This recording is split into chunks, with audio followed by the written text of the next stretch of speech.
Okay, so ayan, shorted nga. No, so ang 12 volts ay maraming dinadaanan. So ang dapat natin gawin diyan, tanggalin natin diode saka natin i-test yung diode kung diode ba talaga yung may problema. Ayan, tapos pansinin niyo, meron siyang palatandaan ng anode and cathode.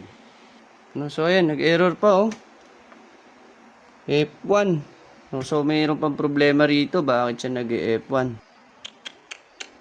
Sa mga gusto ng tutorial, gusto pumasok sa aming tutorial, pwede po, mga sir. Welcome po kayo rito, no? Sa JM Cool Tech, sigurado ang gawa. No fix, no pay, di ka mawawan ng pera. 4 months warranty, kampante ka palagi. Boa Grip Specialist sa amin ay madali.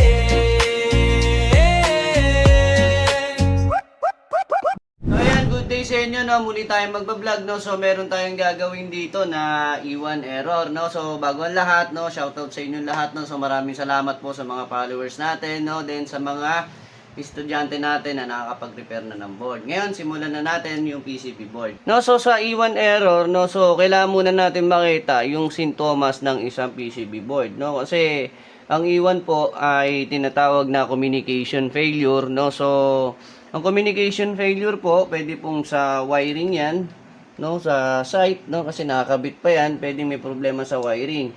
So, ngayon, sa PCB board natin, meron tinatawag na communication section. Kung mapapansin niyo, ito yung signal niya. Then sa kanyang PCB board ay may nakasulat na S, no. So S na yan, yan po ang communication section. No, so kung susundan mo yan, ito po yung kanyang communication section. Diyan po pumunta yung linyada ng ating signal. Ngayon, bago ka mag-start dito sa communication section na to, dapat mo muna malaman kung ano yung sintomas ng PCB board. Kasi baka mamaya, kaya siya communication failure ay walang power, no? No, so hindi lahat ng communication section ay pwedeng dito. Pwede ring sa indoor, pwede ring sa wire, no? So marami yan. No, so testing natin. Total itong board na to ay mayroong tinatawag na indicator light para makita mo siya na may power siya. Ito po yung ilaw niya, no? So, ngayon, testing natin, saksak natin, tingnan natin kung ano sintomas ng PCB board, kung siya ba ay may power. Bago ka gumalaw. Kasi kung siya ay may power, pwedeng dito po ang problema niyan. Pero kung dead set po yan, matik, buhayin mo lang yung board, magiging okay na siya. Okay? So, saksak natin. Ayan. Tingnan natin siyang pumitik. So, ayan. Tingnan natin kung may pumasok na 220. No, ayan yung first natin sa pag-check. No, kung bakit, ayan, dead set siya, wala. Oh. Pero tingnan natin kung may lumalabas na 220. Kasi baka dead set dahil wala lumalabas na 220. No, so ayan, kita naman, meron siyang power. No, pero yung kanyang PCB board ay walang indicator light. So, dead set siya. No, so hindi tayo dito mag-check. No, so dito tayo mag-check sa side na to. Okay? No, so bago natin testerin kasi sinaksak natin siya, baka mamaya yung main capacitor niya ay merong pondong 310 DC. No, so need natin siya i-discharge, no mga sir. I-discharge natin siya. Tingnan natin kung meron pa. 200 plus. Hintayin natin siya mag-drain for safety nang gumagawa. Hindi na po nakahugot yan, pero syempre alam naman natin ang capacitor ay nag-i-store ng voltahe. No, so safety first tayo.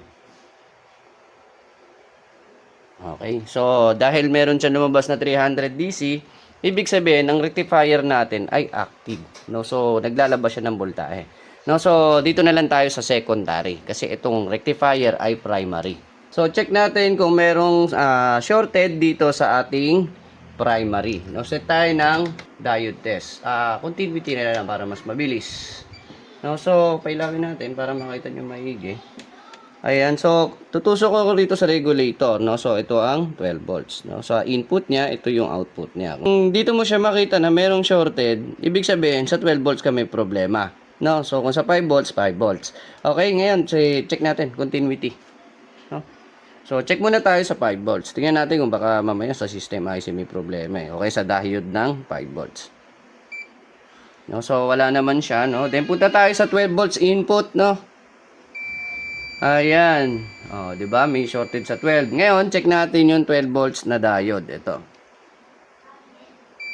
Okay, so ayan, shorted nga. No, so ang 12 volts ay maraming dinadaanan. So ang dapat natin gawin diyan, tanggalin natin diode saka natin i-test yung diode. Kung diode ba talaga yung may problema. Kasi kung nakakabit siya dyan, pwedeng iba yung nababasa niya, no? So, tanggalin muna natin. No, so sa diode, no, meron siyang palatandaan ng cathode kasi ang diode po ay may anode and cathode. No, so pagtatanggalin mo siya, meron naman siyang guhit dito, at saka meron din siya palatandaan sa board. So hindi ka malilito kung saan ang anode at saka cathode. Kasi minsan pagbalik, no, so iba nagpa-practice diyan, wala namang masama doon, no. So pagbalik, nagkakabaliktad, no. So ganyan po ang tamang procedure. Meron siyang guhit dito sa kanyang diode. And doon sa kanyang inapakan ay meron din. So dapat pag binalik mo siya ay dapat ay parehas din, no? So tanggalin na natin.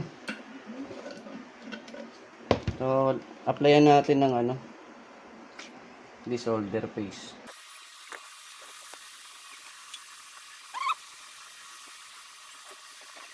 So hindi dapat sobrang init. Kailangan sakto lang. Kasi baka masira mo yung board. Dumulobo po yan pag sobrang init.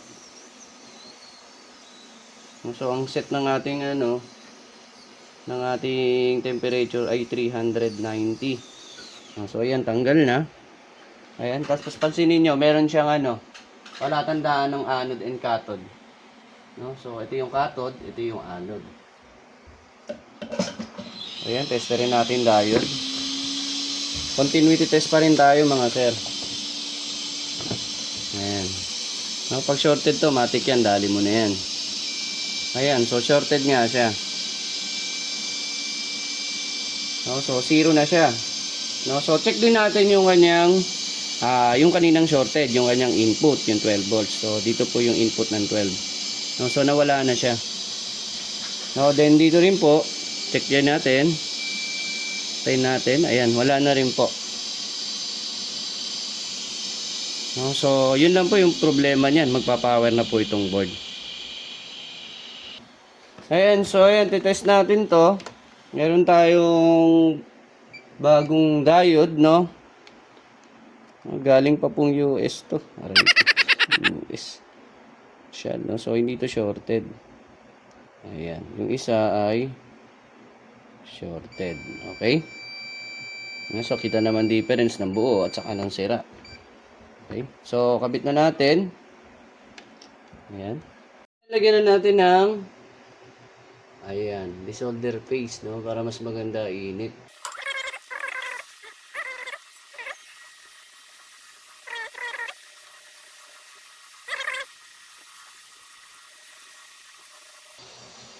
Ayan. So nakabit na. Ayan, kita nyo may guhit, no?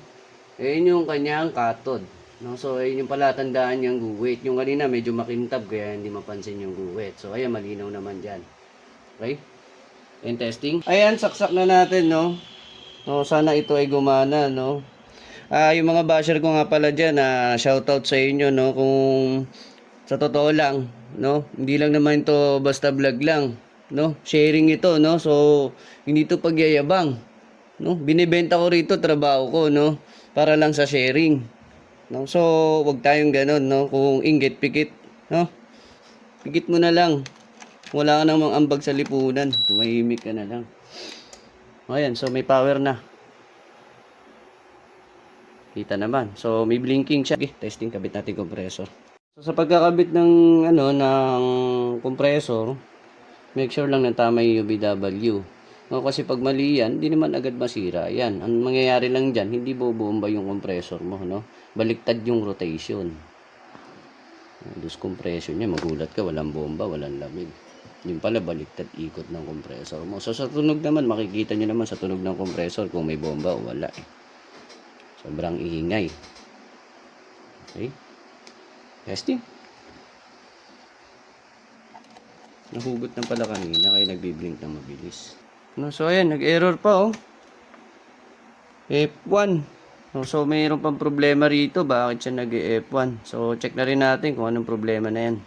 So ayan, check natin kung sa board ba ang problema or sa sensor. So check natin. Itong tatlong sensor na to, kapag hindi equal yung 5 volts niyan dito, ibig sabihin sa board ang problema. So check muna natin kung pantay-pantay ba silang 5 volts. So tusok natin ulit. Kasi yung mga resistor na yan, kapag yan ay change value, nag-iiba ang output. So, check natin. Pailawin natin tester para makita nila. Ayan. So, naglabas pa ng F1. So, 5 volts naman siya. Dapat yung isa ay 5 volts din. Okay. No, so, yung isa ay dapat ay 5 volts din. So, ayan naman. Meron din 5 volts. No, yung sensor naman ay check natin. Okay. Check natin. Ay, putik. Maluwag pala, oh. No, so, wala problema sa board. Yung ano nang yata ito. Saksak pa natin ulit. Maluwag. Ay, nahuhugot pala siya. Sige, balik natin.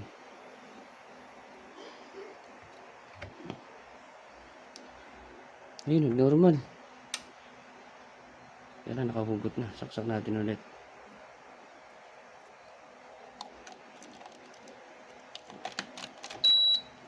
Ingat lang sa pagsaksak. Ayan, testing. Ayun, nahugot lang pala. Okay, testing. Mandar agad, oh. So, ayan, okay na ang ating PCB board, no? So, yun lang naging problema niya. Isang pirasong diode. Okay, work it naman siya. Maandar naman yung indoor fan. Maandar naman po yung outdoor fan. Ayan. Oh, so, ayan. Ayos. Guys, no, so nakita nyo naman gumagana na yung board natin. No, so maraming salamat po sa mga tumatangkilik sa panonood ng video na to, no. So pagtiyagaan lang natin, no, so marami tayong matututunan dito, no. Makakatipid tayo, no, sa pagre-repair ng board, no. So ganoon lang, dahil lang ang problema pero yung kita malaki, 'di ba? No, so maraming salamat. Subscribe na lang po sa aming YouTube channel and Facebook, no. Meron din kaming page, no. Pwede niyo sundan doon, JM Cool Tech Vlogs po 'yun, mga sir, no. So thank you. God bless. Sa mga gusto ng tutorial, gusto pumasok sa aming tutorial, pwede po, mga sir. Welcome po kayo rito, no. Sa JM Cool Tech sigurado ang gawa. No fix, no pay, di ka mawawan ng pera. 4 months warranty, kampante ka palagi. O ang repair specialist sa